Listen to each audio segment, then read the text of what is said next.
जय Hind. Caste based exploitation और women के बेटरमेंट की लड़ाई किस तरीके से चली है उसके बारे में बातचीत हमने इससे पिछले सेशंस में ख़त्म कर दी थी। आज से हम शुरू कर रहे हैं एक नया chapter, socio cultural reform movements and there leaders. और आज के सेशन में हम बात करेंगे राजा राम मोहन रॉय के बारे में, ब्रह्मो समाज के बारे में और अदर सोशल रिफॉर्म्स में राजा राम मोहन रॉय का क्या रोल रहा है, उनका क्या एफर्ट रहा है। इन तीनों चीज़ों पे आज अपने को बातचीत करनी है। अच्छा, वीडियो पे लाइक के बटन को दबा दो, शेयर कर दो अपने सोशल मीडिया हैंडल्स पे और चैनल को सब्सक्राइब कर लो। देखो शुरू करते हैं। सबसे पहले हम बात करेंगे राजा राम मोहन रॉय के बारे में और इनका लाइफ स्पेन एक्सटेंड करता है 1772 से लेकर 1833 के बीच में। ये बेहद इंपॉर्टेंट है। He is known as the father of Indian renaissance. Renaissance का मतलब होता है रीबर्थ। ये जो इंडियन सोसाइटी में नया सोचने का तरीका डेवलप हुआ, जो कि बात कर रहा था साइंटिफिक अप्रोच के बारे में, लॉजिक के बारे में, रीज़न के बारे में, जो कि बात कर रहा था कॉन्सेप्ट ऑफ ह्यूमनिज्म के बारे में, ह्यूमन डिग्निटी के बारे में, सोशल इक्वलिटी के बारे में। ये नई सोच की फाउंडेशन किसने रखी? राजा राम मोहन रॉय ने रखी। He is known as the father of Indian renaissance and maker of modern India. ये टाइटल राजा किसने दिया इनको? मुगल एम्परर अकबर सेकंड ने दिया। किसने दिया? अकबर सेकंड ने दिया। Roy believed in modern scientific approach, human dignity and social equality. इसके बारे में अभी अपन ने बात की। 1809 में राजा राम मोहन रॉय ने एक किताब लिखी और उस किताब का नाम था गिफ्ट टू मोनोथीस्ट। कब लिखी? 1809 में। नाम क्या था? Gift to monotheist. और ये नाम से ही क्लियर है, इस किताब के थ्रू राजा राम मोहन रॉय ने मोनोथिज्म के आइडिया को प्रोपोगेट किया कि there is only one God. इस आइडिया को प्रोपोगेट किया रॉय साहब ने गिफ्ट टू मोनोथीस्ट के थ्रू, जो कि लिखी गई 1809 में। इसके अलावा वेदास और 5 उपनिषद्स को रॉय साहब ने ट्रांसलेट किया बंगाली लैंग्वेज में। ये इंपॉर्टेंट है। 1814 में राजा राम मोहन रॉय ने आत्मीय सभा को इस्टेब्लिश किया, जिसको सोसाइटी ऑफ फ्रेंड्स भी बुलाया जाता है। कहाँ इस्टेब्लिश किया? कैलकाटा में इस्टेब्लिश किया। और इस आत्मीय सभा का काम क्या था? मोनोथिज्म के आइडियाज़ को प्रोपोगेट करना और सोसाइटी में जितने भी सोशल इल्स हैं उनके अगेंस्ट में लड़ाई लड़ना। जैसे आइडोलेट्री के अगेंस्ट में, जैसे कास्ट के बेसिस पे जो एक्सप्लॉयटेशन किया जा रहा था उसके अगेंस्ट में, जितने भी मीनिंगलेस रिचुअल्स थे उनके अगेंस्ट में। 1814 में इस्टेब्लिश किया गया। कहाँ इस्टेब्लिश किया गया? कैलकाटा में इस्टेब्लिश किया गया। नाम क्या था? आत्मीय सभा, जिसको सोसाइटी ऑफ फ्रेंड्स भी बुलाया जाता है। और ये अपने को पता है कि राजा राम मोहन रॉय साहब ने ये कहा कि वेदास को रीज़न की लाइट में पढ़ा जाना चाहिए, और अगर वेदास में कुछ ऐसा लिखा हुआ है जो कि रीज़न से जस्टिफाई नहीं किया जा सकता, तो हमें वेदास को भी चैलेंज करने की पावर है। He said that even a departure from scriptures is justified if it is supported by reason. और ऐसा नहीं है कि ये जो रीज़न रैशनलिज्म वाला प्रिंसिपल है, इसको सिर्फ हिंदुइज्म पे अप्लाई किया राजा राम मोहन रॉय ने। अदर सेक्ट्स के ऊपर भी इस प्रिंसिपल ऑफ रैशनलिज्म को, इस प्रिंसिपल ऑफ रीज़न को अप्लाई किया राजा राम मोहन रॉय ने। जैसे क्रिश्चियनिटी को लेकर इन्होंने एक किताब लिखी, 1820 में लिखी, परसेप्ट्स ऑफ जीसस। ये जो न्यू टेस्टामेंट, न्यू बाइबल है, उसके मॉरल और फिलोसफिकल मैसेज को सेपरेट करके प्रेजेंट किया राजा राम मोहन रॉय ने इस परसेप्ट्स ऑफ द जीसस में, जो कि लिखी गई 1820 में। और बट ऑब्वियस सी बात थी, रॉय साहब सोशल रिफॉर्म्स की बातचीत कर रहे हैं ऐसी सोसाइटी में खड़े होके जो कि अभी भी धर्म के पीछे आंख बंद करके चलती है, जो कि तैयार नहीं है सोशल रिफॉर्म्स के लिए। तो ये सोसाइटी के लोग राजा राम मोहन रॉय से बट ऑब्वियस सी बात थे कि ये गुस्सा होने वाले थे। This angered the society. In fact Raja Ram Mohan Roy जो हैं वो ये कहते थे कि बाकी के धर्मों में भी जो अच्छी चीज़ें हैं उनको हिंदुइज्म में इनकॉर्पोरेट किया जाना चाहिए, और इसकी वजह से लोग और ज़्यादा गुस्सा हुए। 2-3 चीज़ें याद रखनी है। He is known as the father of Indian renaissance.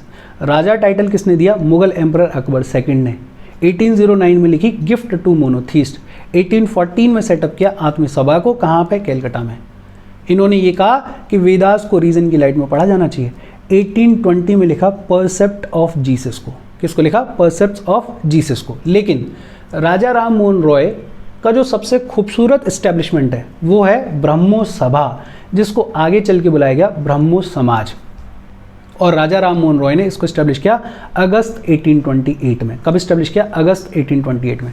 क्यों इस्टेब्लिश किया गया था? बड़ा सिंपल सा है कि राजा राम मोहन रॉय के जो भी आइडियाज़ थे उनको प्रोपगेट करने के लिए एक इंस्टीट्यूशनल स्ट्रक्चर के तौर पे सेटअप किया गया था ब्रह्मो समाज को। और ब्रह्मो समाज का काम क्या था? राजा राम मोहन रॉय के आइडियाज़ को प्रोपोगेट करना, दूर दूर तक लोगों तक पहुंचाना और आइडियाज़ अपने को पता है। जैसे आइडोलेट्री को इन्होंने अपोज किया, मूर्ति पूजा को अपोज किया, मीनिंगलेस रिचुअल्स, ये जो धर्म के नाम पे पाखंड चल रहा था, इसको अपोज किया। ही डिनाउंस्ड डिवाइन फेथ इन अवतारास, अवतारों में आंख बंद करके भरोसा, इसको भी इन्होंने डिनाउंस किया, अपोज किया।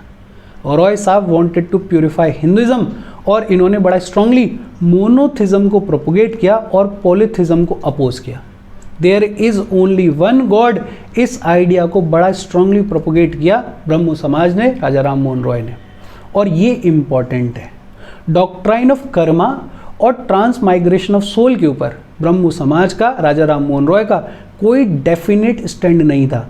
और ऐसे ही क्वेश्चंस पूछे जाते हैं प्रीलिम्स में कि बाकी सारी चीज़ें तो बड़ी सुंदर सुंदर हैं कि भैया जितने भी सोशल इल्स हैं उनको भी अपोज करेंगे, हम तो मूर्ति पूजा के अगेंस्ट भी लड़ाई लड़ेंगे, लेकिन ये एक एक्सेप्शन है कि कर्मा के डॉक्ट्राइन के ऊपर और ट्रांसमाइग्रेशन ऑफ सोल के ऊपर राजा राम मोहन रॉय का कोई भी डेफिनेट स्टैंड नहीं था। फिर ये अपने को पता है कि रॉय साहब ने कहा कि वेदा को, स्क्रिप्चर्स को रीज़न की लाइट में पढ़ा जाना चाहिए, कास्ट सिस्टम को क्रिटिसाइज़ किया, ह्यूमन डिग्निटी के ऊपर फोकस किया, और सोसाइटी में जितने भी सोशल इल्स थे जैसे सती वगैरह, इनको बड़ा स्ट्रांगली क्रिटिसाइज़ किया। एक दूसरी चीज़ ये भी इंपॉर्टेंट है कि राजा राम मोहन रॉय कोई नया रिलीजन इस्टेब्लिश नहीं करना चाहते थे, ये बेसिकली सिर्फ हिंदुइज्म में रिफॉर्म्स करना चाह रहे थे। और ऐसी सोसाइटी जो कि कंजर्वेटिव है, उस सोसाइटी में अगर आप रिफॉर्म्स की बातचीत कर रहे हो तो बट ऑब्वियस है कि अपोजिशन भी फेस करने को मिला। और इसी अपोजिशन के चलते राजा राधाकांत देव ने धर्म सभा को इस्टेब्लिश किया, और ये धर्म सभा को इस्टेब्लिश किया गया था टू काउंटर दी Brahmo Samaj. Raja Ram Mohan Roy passed away in 1833, और जब 1833 में राजा राम मोहन रॉय पास्ड अवे तो ये जो ब्रह्म समाज है इसको थोड़ा सेटबैक लगा। हालांकि इसको आगे चल के कुछ और लोग दोबारा से रिवाइटलाइज करेंगे, उनके बारे में अपन पढ़ेंगे। 2-3 चीज़ें। कब इस्टेब्लिश किया गया? अगस्त 1828 में। किन चीज़ों के लिए इस्टेब्लिश किया गया? रॉय साहब के आइडियाज़ को प्रोपोगेट करने के लिए। आइडियाज़ में बाकी सारे आइडियाज़ तो अपने को पता है, लेकिन एक चीज़ ध्यान रखना कि डॉक्ट्राइन ऑफ कर्मा और ट्रांसमाइग्रेशन ऑफ सोल के ऊपर इनका कोई डेफिनेट स्टैंड नहीं था। रॉय साहब अपना कोई रिलीजन इस्टेब्लिश नहीं करना चाह रहे थे, ये सिर्फ हिंदुइज्म को प्योरीफाई करना चाह रहे थे। इनको अपोज करने के लिए राजा राधाकांत देव ने धर्म सभा को इस्टेब्लिश किया। रॉय साहब पास्ड अवे इन 1833। इसके अलावा भी राजा राम मोहन रॉय ने बड़ा इंपॉर्टेंट रोल प्ले किया है वेरियस सोशल रिफॉर्म्स में। जैसे सती के अगेंस्ट में इनकी जो स्ट्रगल है उसके बारे में अपन ऑलरेडी पढ़ चुके हैं, और ये जो सती के अगेंस्ट में स्ट्रगल है इसकी शुरुआत हो गई थी इनकी 1818 से ही। और इन्होंने वेदास की मदद ली, ह्यूमैनिटी के कॉन्सेप्ट की मदद ली, रीज़न दे के बातचीत की, कंपैशन की मदद ली, और सोसाइटी को बताने की शुरुआत करी कि ये जो सती है ये क्राइम है, इसको बंद करने की ज़रूरत है। और इन्हीं के एफर्ट्स का नतीजा था, अपन ने पढ़ा हुआ है, विलियम बेंटिक ने सती को इलीगल डिक्लेयर कर दिया था। कौन सा रेगुलेशन था? Regulation 17 of 1829 Bengal code. इस रेगुलेशन 17 के थ्रू सती को इलीगल डिक्लेयर कर दिया गया था और क्रिमिनल ऑफेंस बना दिया गया था। ये राजा राम मोहन रॉय के एफर्ट्स हैं। राजा राम मोहन रॉय ने पॉलीगैमी को अटैक किया, ये जो एक से ज़्यादा बीवी रखने का चलन था उसको अटैक किया। विडोज़ की इन जनरल जो हालत ख़राब थी उसके लिए लड़ाई लड़ी राजा राम मोहन रॉय ने। औरतों को प्रॉपर्टी का इनहेरिटेंस राइट मिलना चाहिए, उसके लिए लड़ाई लड़ी। डेविड हरे नाम के एक इंसान है, उनको राजा राम मोहन रॉय ने सपोर्ट किया हिंदू कॉलेज को इस्टेब्लिश करने के लिए इन 1817। तो हिंदू कॉलेज को किसने इस्टेब्लिश किया है? डेविड हरे ने किया है। कब किया है? 1817 में किया है, लेकिन इनको सपोर्ट किया था राजा राम मोहन रॉय ने। 1825 में रॉय ने इस्टेब्लिश किया वेदांता कॉलेज को। राजा राम मोहन रॉय ने वेदांता कॉलेज को इस्टेब्लिश किया कब? 1825 में। बंगाली ग्रामर बुक को इन्होंने कंपाइल किया, तैयार किया, और बड़े टैलेंटेड इंसान थे। बहुत सारी लैंग्वेजेस आती थी इनको, लगभग डजन्स ऑफ लैंग्वेजेस, जैसे Sanskrit, Persian, Arabic, English, French, Latin वगैरह वगैरह, ऐसी डजन्स ऑफ लैंग्वेजेस राजा राम मोहन रॉय को आती थी। फ्रीडम ऑफ प्रेस को इन्होंने सपोर्ट किया, और फ्रीडम ऑफ प्रेस के चलते खूब सारे जर्नल्स भी लिखे। कौन कौन सी लैंग्वेज में? बंगाली में लिखे, हिंदी में लिखे, इंग्लिश में लिखे, पर्शियन में लिखे। और ये जर्नल्स क्यों लिखे रॉय साहब ने? ताकि ये जो इंडियन सोसाइटी है ये थोड़ी एडुकेट हो, ये थोड़ी अवेयर हो और इंडियन सोसाइटी के जो भी ग्रीवेंसेज हैं, जो भी समस्याएं हैं, वो सरकार के सामने आ सकें। एंटी सती स्ट्रगल कब से शुरू हुई? 1818, और इन्हीं के एफर्ट्स का नतीजा था कि विलियम बेंटिक ने 1829 में सती को इलीगल डिक्लेयर कर दिया। पॉलीगैमी के अगेंस्ट में लड़ाई लड़ी। डेविड हरे ने हिंदू कॉलेज को एस्टेब्लिश किया 1817 में। इनको सपोर्ट किसने किया? राजा राम मोहन रॉय ने किया। 1825 में राजा राम मोहन रॉय ने वेदांता कॉलेज को एस्टेब्लिश किया। इसके अलावा पॉलिटिकल एक्टिविस्ट के तौर पे राजा राम मोहन रॉय ने बंगाली जमींदारी सिस्टम को कंडेम किया, जिसके थ्रू पीजेंट्स को एक्सप्लॉइट किया जा रहा था। टैक्स फ्री लैंड के ऊपर कोई भी टैक्स कलेक्ट नहीं किया जाना चाहिए, टैक्स को अबॉलिश किया जाना चाहिए, इसकी डिमांड रखी। बेसिकली सरकार पीजेंट्स को एक्सप्लॉइट कर रही थी ज़्यादा से ज़्यादा पैसा निकालने के लिए। तो ऐसी ज़मीनें जो कि टैक्स फ्री थी, उनके ऊपर भी टैक्स लगाया जा रहा था। रॉय साहब ने इसके अगेंस्ट में भी लड़ाई लड़ी। ये हमने पढ़ा है कि अंग्रेज सरकार जो है वो एक्सपोर्ट और इम्पोर्ट्स को खूब मैनिपुलेट करती थी अपने फ़ायदे के लिए। रॉय साहब ने इसके अगेंस्ट में भी लड़ाई लड़ी कि जो इंडियन गुड्स के ऊपर एक्सपोर्ट ड्यूटीज़ लगाई जाती हैं, इनको रिड्यूस किया जाए, इनको कम किया जाए। ईस्ट इंडिया कंपनी को जो ट्रेडिंग राइट्स मिले हुए हैं, इनको अबॉलिश किया जाए। सुपीरियर सर्विसेज, जो हायर सर्विसेज हैं, उनमें इंडियंस को भर्ती किया जाए, इसके लिए भी राजा राम मोहन रॉय साहब ने लड़ाई लड़ी। एग्जीक्यूटिव को जुडिशरी से सेपरेट किया जाए। In fact he demanded judicial equality between Indians and Europeans. एक टाइम ऐसा था कि इंडियन जजेस जो हैं वो यूरोपियंस को प्रोसिक्यूट ही नहीं कर सकते थे। तो इस जुडिशियल इक्वालिटी के लिए भी लड़ाई लड़ी राजा राम मोहन रॉय ने। He was a internationalist.